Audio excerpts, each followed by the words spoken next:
France نے فلسطین کو بطور ریاست تسلیم کر لیا۔ فرانسیسی صدر میکرون نے اعلان کے لیے اقوام متحدہ جنرل اسمبلی کا پلیٹ فارم چنا۔ کہا وقت آ گیا کہ جنگ، قتل عام اور لوگوں کی ہجرت روکی جائے۔ یہی امن ہے جس کے لیے ہمیں اپنی پوری طاقت استعمال کرنا ہوگی۔ برطانیہ، آسٹریلیا، کینیڈا، پرتگال نے بھی فلسطین کو ملک تسلیم کرنے کا باضابطہ اعلان کر دیا۔ لندن میں فلسطینی مشن کو سفارت خانے کا درجہ دے دیا گیا۔ فلسطین کے سفیر حسام سعید نے خصوصی تقریب میں اپنا قومی پرچم لہرایا۔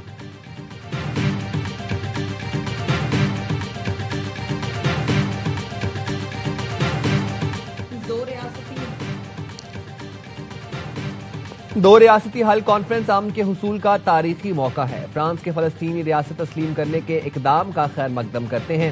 فلسطین کے دو ریاستی حل کے لیے کانفرنس، سعودی وزیر خارجہ فیصل بن فرحان کا خطاب۔ کہا اسرائیل غزہ میں وحشیانہ جرائم جاری رکھے ہوئے ہے۔ اسرائیل مغربی کنارے اور مقبوضہ بیت المقدس میں ظلم کر رہا ہے۔ فلسطینی صدر محمود عباس کی عالمی برادری سے آزاد فلسطین کی حمایت کی اپیل۔ کہا ہم ریاست فلسطین کو تسلیم کرنے والے ممالک کے موقف کو سراہتے ہیں۔ عالمی شناخت کو متحرک کرنے پر سعودی عرب، فرانس کے کردار کی تعریف کرتا ہوں۔ محمود عباس نے مزید کہا حماس اور تمام دھڑے ہتھیار فلسطینی اتھارٹی کے حوالے کر دیں۔ حماس کا گورننس میں کوئی کردار نہیں ہوگا۔ ہم ایک غیر مسلح فلسطینی ریاست چاہتے ہیں۔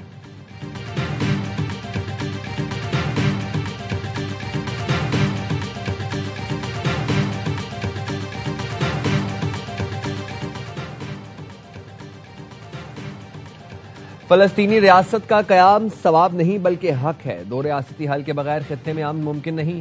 You N secretary general Antonio Guterres کا اقوام متحدہ میں فلسطین کے دو ریاستی حل کے لیے اجلاس سے خطاب۔ کہا دو ریاستی حل میں رکاوٹ ڈالنے والوں کو سوال کا جواب دینا چاہیے، متبادل کیا ہے؟ دو ریاستی حل کے بغیر انتہا پسندی پھیلے گی۔ ترک صدر رجب طیب ایردوان نے کہا غزہ میں 2 سال سے جاری مظالم کا سلسلہ بند ہونا چاہیے۔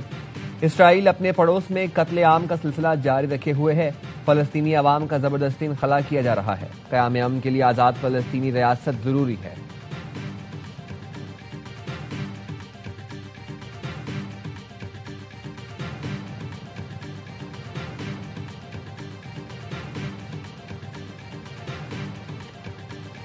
پاکستان کا فلسطینی ریاست کو تسلیم کرنے والے ممالک کے اعلانات کا خیر مقدم۔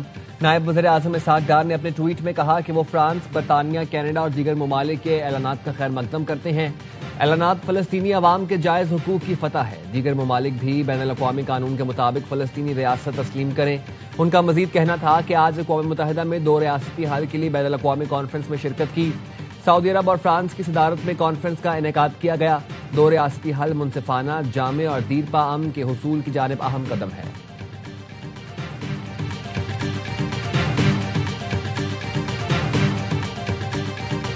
نائب وزیر اعظم اسحاق ڈار اور عرب اسلامی ملکوں کے وزراء خارجہ کی ملاقات۔ جنرل اسمبلی میں عالمی امور پر یکساں موقف سے متعلق مشاورت۔ نائب وزیر اعظم کی دولت مشترکہ کے وزراء خارجہ کے اجلاس میں شرکت۔ اسحاق ڈار کا دولت مشترکہ کو امن کے لیے پلیٹ فارم کے طور پر کردار جاری رکھنے پر زور۔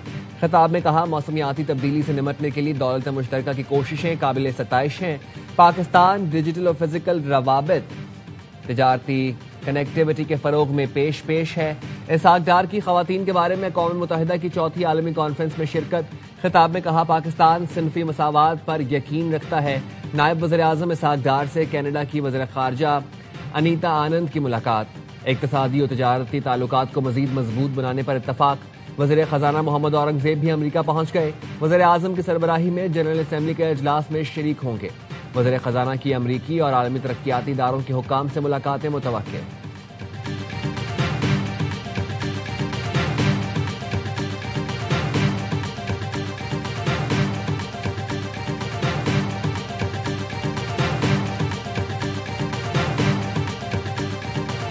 وزیر اعظم شہباز شریف نیو یارک پہنچ گئے۔ آج مصروفیات کا آغاز کریں گے۔ وزیر اعظم 26 ستمبر کو جنرل اسمبلی سے خطاب کریں گے۔ اجلاس کے دوران اہم عالمی رہنماؤں سے ملاقاتیں بھی ہوں گی۔ وزیر اعظم امریکی صدر ٹرمپ کے ساتھ منتخب اسلامی رہنماؤں کی ملاقات میں بھی شرکت کریں گے۔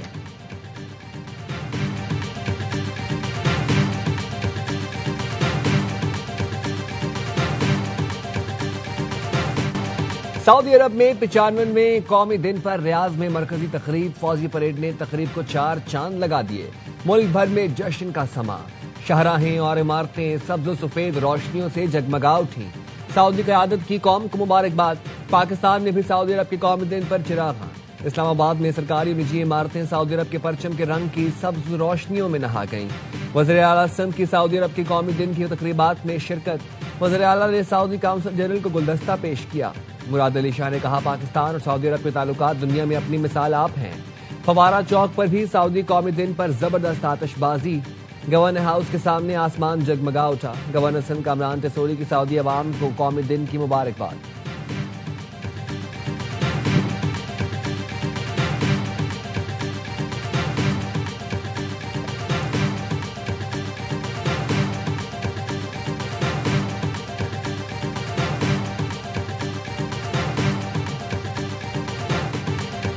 پاکستان میں نواز شریف کی خدمات نکال دیں تو صرف کھنڈر بچیں گے۔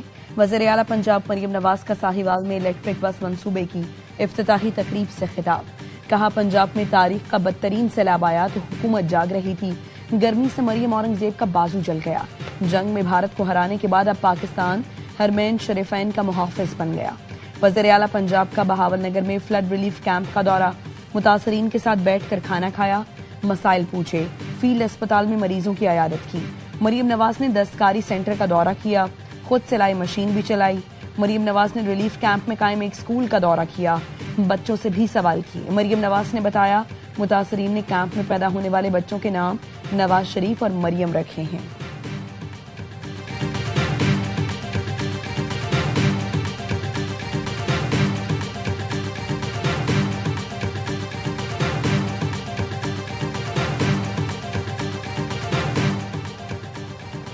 دریائے سندھ میں کوٹری بیراج پر درمیانے درجے کا سیلاب۔ گڈو بیراج پر پانی کی آمد 2,53,271 کیوسک ہے اور اخراج 2,23,805 کیوسک ریکارڈ۔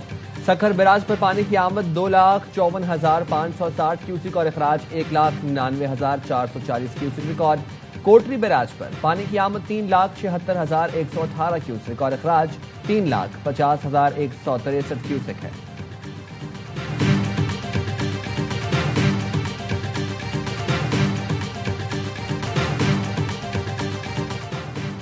سپریم کورٹ میں ملٹری ٹرائل انٹرا کورٹ اپیلوں کی منظوری۔ وفاقی حکومت کی اپیلوں پر 68 صفحات کا تحریری فیصلہ جاری۔ سپریم کورٹ آئینی بینچ نے 7 مئی کو انٹرا کورٹ اپیلیں منظور کی۔ عدالت نے ملٹری ٹرائل کا 5 ججز کا فیصلہ کالعدم قرار دیا تھا۔ سپریم کورٹ نے انٹرا کورٹ اپیل میں ملٹری ٹرائل کی اجازت دی۔ فیصلے میں ملٹری کورٹ کے سزا یافتہ ملزمان کو اپیل کا حق دینے اور اس کے لیے حکومت کو 45 دن میں قانون سازی کا حکم۔ کہا گیا مناسب آئینی رد عمل آرمی ایکٹ دفعات کو یکسر کالعدم کرنا نہیں۔ آرمی ایکٹ میں بنیادی ضابطہ موجود ہے۔ عام شہریوں کے لیے مناسب اپیل فارم کا فقدان ہے۔ سزا یافتہ شہریوں کو ہائی کورٹس میں آزادانہ اپیل کا حق دیا جائے۔ فیصلہ جسٹس امین الدین خان نے تحریر کیا۔ جسٹس محمد علی مظہر نے 47 صفحات کا اضافی نوٹ لیا۔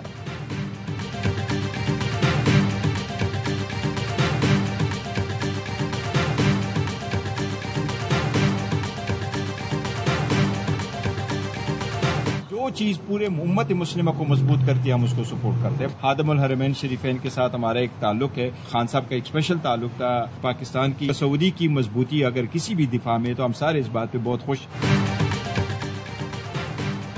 پاکستان اور سعودی عرب کا دفاعی معاہدہ خوش آئند ہے۔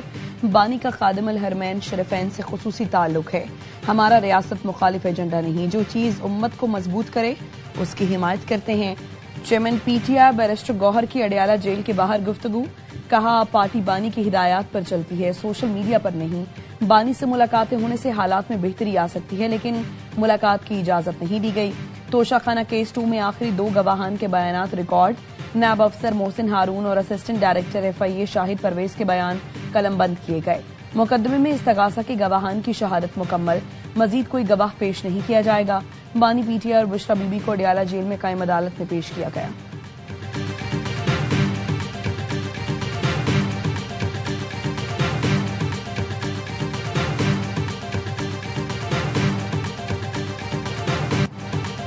ملتان کی سیشن عدالت نے جعلی ڈگری کیس میں جمشید دستی کو 17 سال قید کی سزا سنا دی۔ استغاثے کے مطابق جمشید دستی نے 2008 کے الیکشن میں کاغذات نامزدگی کے ساتھ مدرسے کی بی اے کی ڈگری کاغذات نامزدگی کے ساتھ لگائی تھی۔ ایچ ای سی میں اس ڈگری کا ریکارڈ نہیں۔ جمشید دستی 2024 کے انتخابات میں مظفر گڑھ کے NA